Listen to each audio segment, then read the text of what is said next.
ban mọc đoនៅរូបពុទ្ធបដិមាដែលមានកម្ពស់71ម៉ែត្រហើយយើងឃើញថា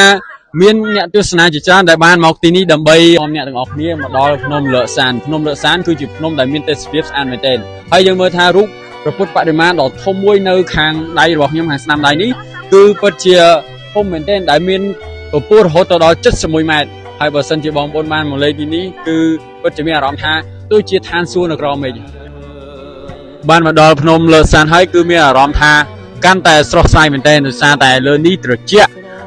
ស្របនឹងអាកាសធាតុក៏ត្រជាក់អញ្ចឹងមានអ្នកគេថាមកទេសនាច្រើននៅពេលដែលគាត់ទំនេរពីការងារ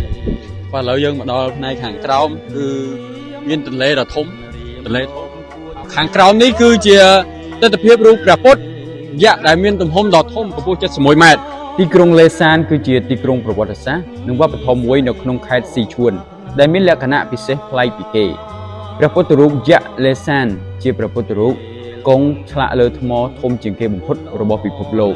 ដែលមានប្រវត្តិជាង1000ឆ្នាំវាជាទីតាំងសម្គាល់ដ៏ល្បីល្បាញបំផុតរបស់ទីក្រុងលេសានចំណុចប្រសពនៃទន្លេ3ទន្លេមីនចាំងទន្លេឈីងយីនិងទន្លេដាឌូជួបគ្នានៅទីនេះដែលផ្ដល់នូវទេសភាពដ៏ស្រស់ស្អាតសម្រាប់សាសនិកឬអ្នកកាន់ពុទ្ធសាសនាក៏ឃើញដែរនៅលើភ្នំលើកសាននេះក៏មានវត្តជាទីសក្ការៈគោរពបូជានិងមានរូបសំណាកលោហានទាំង18ដែលយើងតែងតែមើលនៅក្នុងរឿងភាគចិនបាទសូមអរគុណសម្រាប់ការតាមដានទស្សនាវីដេអូរហូតពីដើមដល់ចប់